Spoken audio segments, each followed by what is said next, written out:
Well, in my position in the Governor's Office of Homeland Security and Emergency Preparedness in Louisiana, I've had a number of occasions to use the principles of meta leadership. Most recently, in the past few months, we have been heavily involved in the Mississippi Canyon 252 oil spill event. And so the principles of meta leadership have certainly been an asset for us in that event.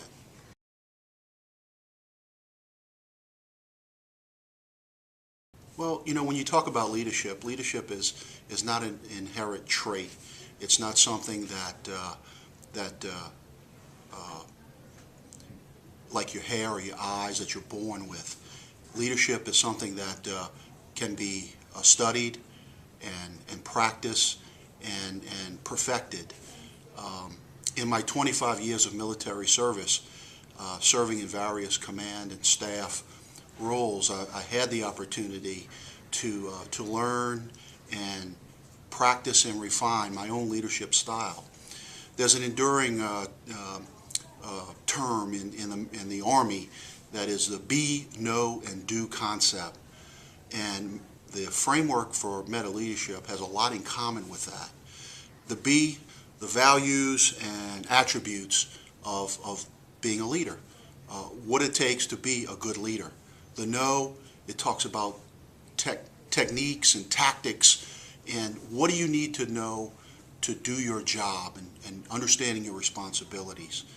The do are those things that as far as planning and executing, evaluating, assessing, in accomplishing a mission. And many of the dimensions of meta leadership parallel those very closely. But one of them I find that I think that the Army concept really doesn't touch on as much as meta leadership does, and that is leading crossways and trying to influence people and organizations that you have no authority or responsibility over, but trying to get them to work towards that common goal that you're trying to achieve.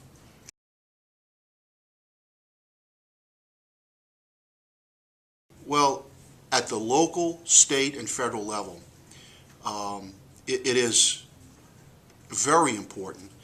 As the organization in which I work, we are a multi-agency coordination center.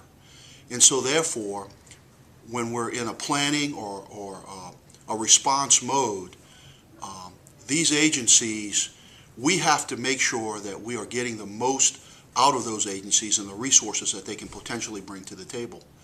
And the way that we do that is that, it's through credibility. Our knowledge, our experience that we've had over the years, people are looking for guidance. People are looking for someone who can analyze a situation, determine the courses of action, and have the courage to make a decision. And that's what we do in our organization, and we do that almost on a daily basis.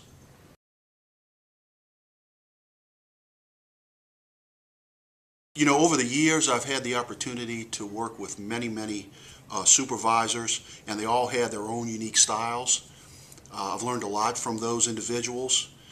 I think when you're really looking at leading up, the words loyalty and trusting and a confidence that all breed into credibility. And I think that's the key word. If your boss has credibility in you and your abilities, then leading your boss, if you will, or leading up is a little easier to do. That's what I've found over the years.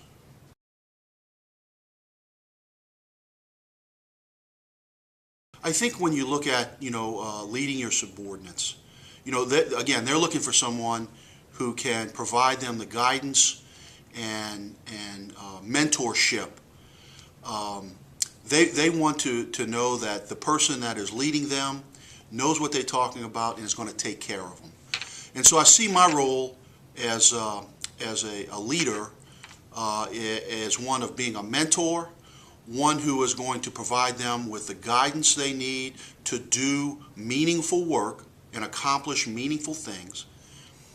And when they're off track, to counsel them and get them back on track and get them going in the right direction.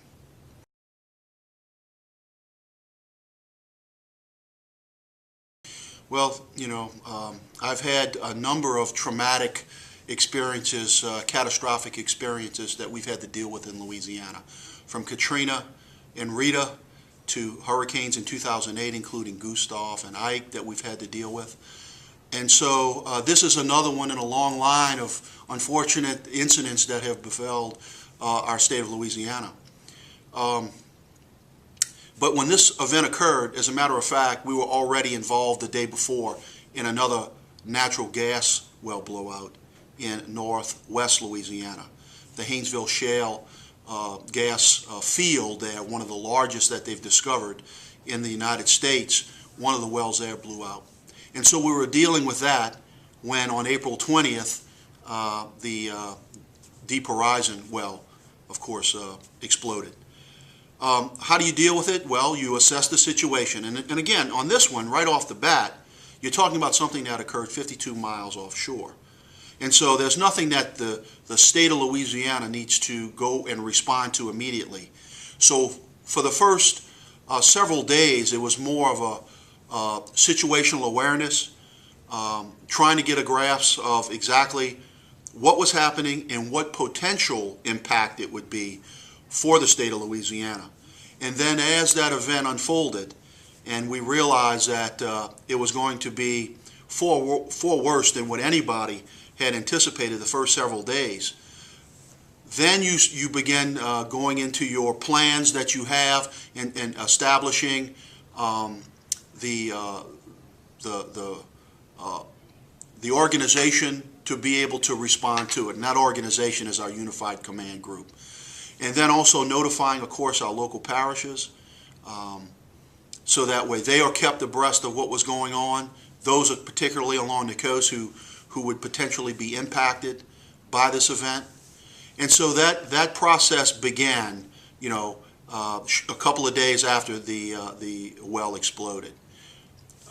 It's a little different because it's not a Stafford Act, and so the roles and responsibilities in this particular event on the OPA system is a little bit different. And so, of course, we had to educate ourselves on that. We educated our governor and Unified Command Group on what is the state's role. And from that point, we've been meeting and addressing the situations on a daily basis that we need to address to help the citizens of Louisiana.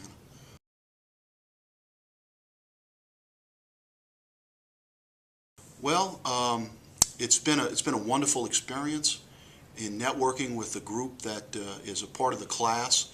You have some of the best and brightest in their respective fields that we have in our class, and of course, listening to the instruction, the briefings that the staff here in the NPLI course has provided us, and giving us some thought on, reaffirming what we're doing right, perhaps, giving us another way to look at things, the framework for meta leadership, again, reaffirms what many people have maybe learned about leadership, of course, if they're in the military, but some people who have not gone through the military, this may be maybe the first time that they're hearing some of these concepts.